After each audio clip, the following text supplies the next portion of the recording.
Hey, what's up, fellas? The following horror story is brought to you by codes P0300 and p0303. So if you have any of the p0300 codes, this video is going to save your day. Check the spark plugs first, guys, because those can cause the p0300 series codes. All right, fellas, let's get this ship off the ground. So the situation with the p0300 code is that it's a generic code that is basically the biggest pain in the ass code you can have on your vehicle. Be very afraid of this code if it happens to you. So in this particular case, we had the p0300 code and the p0301, or 303, I'm sorry. So what the p0303 code means is that we have a misfire in cylinder number 3. And the p0300 stands for a random misfire. In this particular case, the random misfire was taking place in the number 4 initially. So what do you do to fix this problem? How do you test for it? So the first thing we did was we swapped coil packs out. We had the number 3 misfire showing. So what you want to do is take the number 3 coil and swap it with the number 4 or the number 2. And then erase the codes, run the car for a while to get it to generate the codes again. You may have to floor it and do an Italian tune-up to promote this, or provoke it, I guess I should say. And if all of a sudden you get a p0302, then that's an indication that it's a bad coil pack, because you have moved the coil pack and the problem followed the coil pack. So let's say you move the coil pack and nothing happens. Well, the next thing you do is you go to the fuel injectors. And the fuel injectors are right down in there. And what you can do is you can take a screwdriver, a big long screwdriver, and just stab it to the side of the fuel injector while the car is running. And you can feel it in your hand, the little tiny tick, like a sewing machine in there ticking away. And you test every one with the tip of the screwdriver. And if you can't feel it ticking, or if you feel one that's ticking way harder than the others, that could indicate a problem. So in this particular case, we took the fuel injectors out and just cleaned them all in the electrosonic cleaner. All right, so I got all 4 injectors in an ultrasonic cleaner. I've got an alcohol water mixture going right now. The first cleaning I did was with Dawn dish soap and hot water, and it came up with some pretty dirty stuff. So I'm gonna do this last run on alcohol. I do have a ventilator going, and this setup has a heater on it. That's why it's got all this crap. But we'll run this for about 10 minutes and then dry them out. Anyway, just because you can also test by swapping fuel injectors. So what we did was we took the number 3 fuel injector, the bad cylinder, and we swapped it to the number 4 cylinder. So we put the bad injector in the number 4, we fired up the car, we drove the car, provoked the codes, and still had a misfire in number 3. Like, what the hell? So the next stage when you come across a situation like that is a cylinder compression test. So we went out, we got this, we did the cylinder compression test, and I wish I would have thought about it before I did that, because a cylinder leak or low compression will usually have blue smoke coming out the exhaust. This car had no smoke. We're not burning oil. It wasn't a blown cylinder, and hindsight's always 20/20, right? So another thing that can cause this code is a vacuum leak.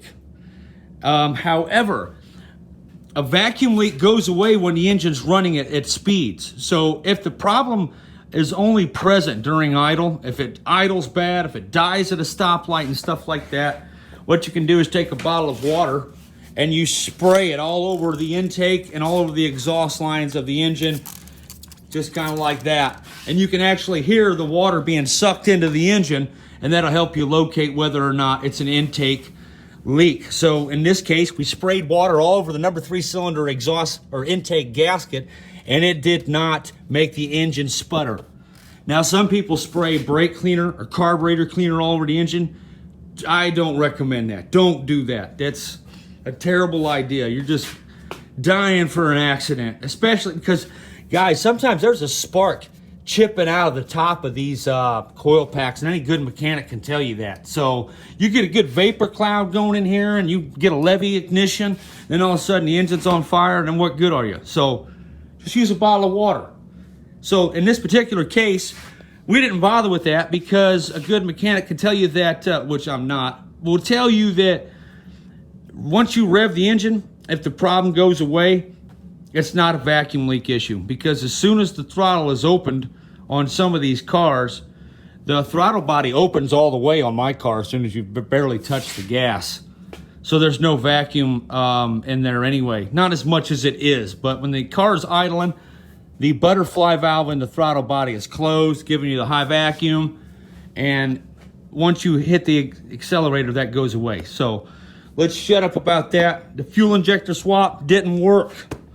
So the next thing you got to do is see if you're getting a good signal to the fuel injector. And you can look at the diagrams and find if you have a short in your wire harness by doing a continuity test from the injector to the ECU. But in this case, we didn't have to go that far because for some reason, I decided to take the spark, when I took the spark plug out to do the compression test, I decided to examine the spark plug, and lo and behold, the damn spark plug had cracks all up the side of it. I took them back because, but anyway, it had cracks all the way up the porcelain. I think I took a picture of it, and I'll check the camera later. But because of that, the number 3 misfire was persisting because the cracks in the spark plug. So even though we had repaired the vehicle, we cleaned the fuel injectors, changed the plugs, changed one coil pack, it still didn't work. By the way, what initially caused the P0300 code from the get-go was the gaskets in this spark plug leak on you. Or the gaskets in this valve cover leak. There's a tube, a spark plug tube on here that has this built-in O-ring that you cannot buy these O-rings. You have to buy this entire gasket or valve cover kit. You can't just buy the gasket. So if you get a P0300 and you take the spark plugs out and you have oil all over them, that's what initially caused the P0300 code on this car.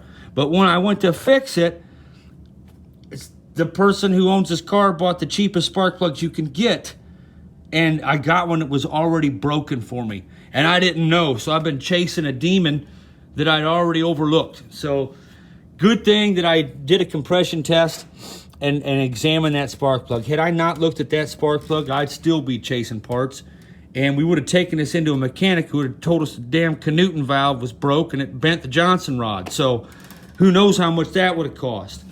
But nonetheless, that's what caused the initial P0300 code, is these gaskets leak and a carbon track starts to go from the tip of the spark plug down to the metal, and the lightning just rides down the carbon track and it won't let the engine run right. So we had 2 cylinders that were doing that, and it's intermittent. So it won't do it when you're revving the engine sometimes, or sometimes it won't do it when you're at idle. So that's why you get the P0300 code. So another thing you can change for these codes, the P0300 or the P0300 through 8, if you have an 8-cylinder engine, the number in the code represents the cylinder. In this particular car, you have 1, 2, 3, 4. So that's how you're able to identify the problem that way. And you have to use a code reader, obviously, to figure this out. But for the most part, a camshaft position sensor, which is these 2 bad dudes right here, can cause that code once they start to go bad. Also, a crankshaft position sensor, which is on the bottom of the engine on the back of it, can also cause that code as well. So we changed that spark plug and got all the oil out of these wells, and the car runs like a top now. So in this particular case, we have to go buy this from a dealership because they don't sell this at an auto parts store. So the valve cover is definitely what the problem was. It's leaking oil into these 2 cylinders. So we're on borrowed time. This car is going to run for a while, but they're going to have to get this valve cover. Now I think that's pretty much everything. I think I covered it all For the more technical group out there looking to solve this problem, you can check these fuel injectors, obviously, with a test light. You can hook it up while the engine's running. Another good way to figure out which cylinder is bad is if you unhook the spark plug while the engine's running and you don't get a change. I just disconnect these connectors. If the sputtering doesn't change, you know that's a cylinder that's bad. So if we take this clip off and the engine gets worse, we know it's not that one. But if we take the clip off of this one and it's doing the same thing, pretty good chance it was this cylinder that's having the misfire issue. It's usually the coil pack or the fuel injector is having problems. So that's the main reasons. It is typically the simplest reason of all. And out of all the research and work that I had to do to dig this information up without having to listen about people's dog dying and all this other stuff, man, people got half-hour videos on this subject like we got all damn day. You're done, son. Oh, guys, I almost forgot. Another thing that can cause the P0300 code and another thing that can just totally ruin your day is these little ground wires right here. Man, I'll tell you what. We took an entire car apart one time and these were just snugged up by hand. Or even if these get corroded, ground wires can also trigger the P0300 code. So if you guys have come across this, man, do the world a favor and go down into the comment section there and tell us what it was in your case. Because this code is a freaking nightmare. There are so many things that can trigger the P0300 code because it's an RPM thing. The engine monitor has an RPM map. And if the engine isn't at the right RPMs at the other settings, the code is triggered. So if it's at low RPMs, say, I think it said something like 570 RPMs off or some crap like that. But that's neither here nor there. I just wanted to tell you about the ground wires. But the one thing that if I can teach you anything that will get you way ahead in life about working on cars is just don't drop the damn bolt or the socket in the engine and you're going to be good to go. You're going to shave hours off the job. Just act like you're working on a damn brain or something or somebody's liver. I don't know. I really am very surgical these days. When that screw's coming out, I'm going to tell you what. It'll ruin your life. Just don't ever drop a screw in one of these things, whatever you do. It'll cost you more to find that screw than it would to change the engine out.